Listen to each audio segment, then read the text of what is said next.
जय जय जय जय जय भीम, जय जय जय जय जय भीम।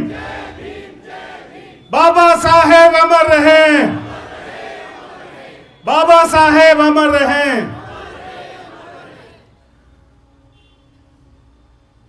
बोधिसत्व भारत रत्न बाबा साहेब डॉक्टर भीमराव अंबेडकर जी के महापरिनिर्वाण दिवस के इस मौके पर मैं उनके चरणों में कोटि कोटि नमन करता हूं। आज के इस प्रोग्राम में जो कि SC/ST विंग की तरफ से भाई विशेष रवि की अध्यक्षता में किया जा रहा है, उसके मुख्य अतिथि दिल्ली के लोकप्रिय मुख्यमंत्री इस प्रोग्राम की, इस समाज की शान बढ़ाने के लिए यहाँ आए हुए हैं। मैं उनका इस्तकबाल करता हूँ, उनका शुक्रगुजार करता हूँ। हमारे राज्यसभा सांसद और पार्टी के राष्ट्रीय संगठन मंत्री श्री संदीप पाठक जी, मैं उनका भी स्वागत अभिनंदन करता हूँ। मेरे कैबिनेट कलीग इमरान भाई, सभी विधायक साथी, सभी पार्षद साथी और दिल्ली के कोने कोने से आए हुए तमाम विंग के और पार्टी के अधिकारी, विधानसभाओं के, वार्डों के सभी अधिकारियों को, सभी लोगों का मेरा क्रांतिकारी जय भीम। दोस्तों, बताया जाता है कि आज ही के दिन 1956 में बाबा साहेब डॉक्टर भीमराव अंबेडकर हमें छोड़कर इस दुनिया से चले गए थे। मैं जो बोल रहा हूं ये मेरे व्यक्तिगत विचार हैं, लेकिन मेरा मन इस बात को कभी नहीं मानता कि बाबा साहेब डॉक्टर भीमराव अंबेडकर हमें छोड़कर इस दुनिया से चले गए।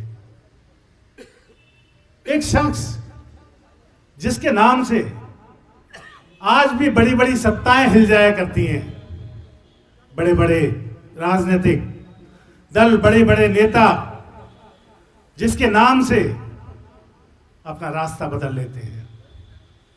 मैं कैसे मान लूं कि वो शख्स हमारे बीच में नहीं है।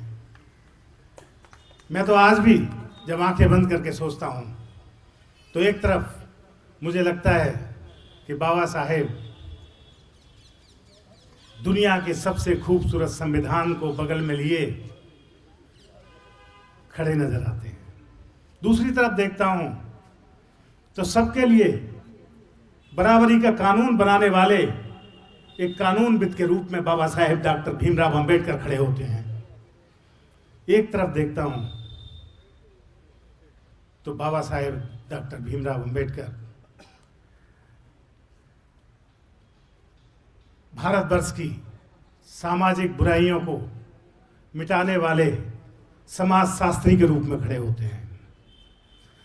बाबा साहेब का एक रूप राजनेता का था तो एक रूप समाज सुधारक का था। कहीं वे अर्थशास्त्री के रूप में नजर आते हैं तो कहीं वे समाजशास्त्री के रूप में नजर आते हैं। और बाबा साहेब के ये सारे रूप आज भी गरीबों, मजदूरों, वंचितों, शोषितों और पीड़ितों की लड़ाई लड़ रहे हैं, उनके हक और हकूक की लड़ाई लड़ रहे हैं। फिर हम कैसे मान लें कि बाबा साहेब हमारे बीच में नहीं है। आज अगर हमारे बदन पे अच्छे कपड़े हैं, हम आज एक खुले आसमान के नीचे ये सब कर पा रहे हैं, तो ये बाबा साहेब अंबेडकर के संघर्षों का ही नतीजा है।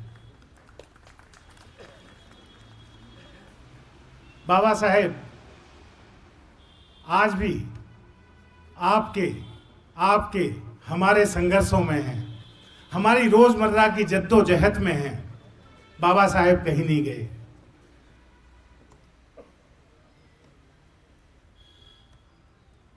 बाबा साहेब के सपनों की वजह से, बाबा साहेब के संघर्षों की वजह से बाबा साहेब ने हमें सपने देखना सिखाया।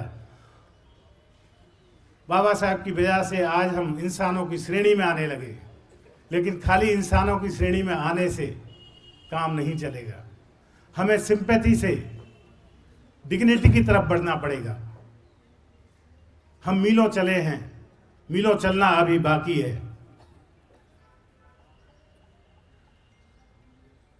आज 77 साल आजादी को हो गए, आज भी वंचित वर्ग के खिलाड़ी को बाकी तबके के खिलाड़ियों से ज्यादा मेहनत करनी पड़ती है। आज भी वंचित तबके के मजदूर को बाकी के तबके के मजदूरों से ज्यादा मेहनत करनी पड़ती है। आज भी वंचित तबके के व्यापारी को बाकी के तबके के व्यापारी से ज्यादा मेहनत करनी पड़ती है, मशक्कत करनी पड़ती है। दोस्तों, मेहनत के इस अंतर को खत्म करने के लिए हमें बाबा साहेब के 3 सूत्रों को याद रखना पड़ेगा। सबको याद है वो 3 सूत्र, लेकिन उन 3 सूत्रों को अब मंत्र बना लेने की जरूरत है।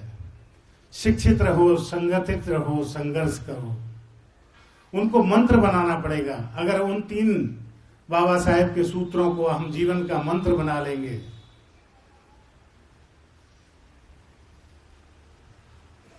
तो हम ऐसे भारत का निर्माण कर पाएंगे जिसमें जो बाबा साहेब के सपनों का भारत होगा, और एक ऐसा भारत होगा जिसमें बराबर का काम और बराबर का इनाम होगा, जिसमें बराबर के सपने और बराबर की उड़ान होगी।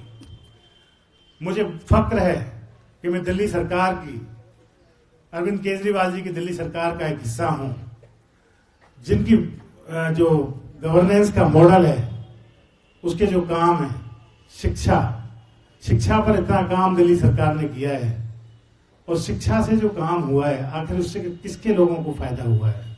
आज सरकारी स्कूलों की शिक्षा से किसको फायदा मिला? दलितों को फायदा मिला, वंचितों को फायदा मिला, पिछड़ों को फायदा मिला, मजदूरों को फायदा मिला। जो स्वास्थ्य सेवाएं दिल्ली सरकार की, उससे किसको फायदा मिला? दलितों को, वंचितों को, पिछड़ों को, मजदूरों को। वैसे ही तमाम जो दिल्ली सरकार की योजनाएं हैं, उससे हमारे लोगों का सबसे ज्यादा फायदा होता है। फिर भी आज SC/ST विंग के आह्वान पर हमारी तादाद जितनी होनी चाहिए उससे कम दिखाई दे रही है। हमें पूरी दिल्ली को एकजुट होना पड़ेगा। बाबा साहेब के संगठित होने के जो सूत्र है, उसको जो मैं बार बार कहता हूं, वो दिखाना होगा। अगर कोई पार्टी आपके लिए इतना कर रही है तो आपका भी ये बनता है कि एक तरफा आकर उनको सपोर्ट करना होगा। इसी के साथ साथ मैं आपसे उम्मीद करूंगा कि अरविंद केजरीवाल जी के हाथ मजबूत करें और अपना प्यार और आशीर्वाद उनके साथ बनाए रखें। बहुत बहुत धन्यवाद। जय भीम, जय Bhim. Thank you very much.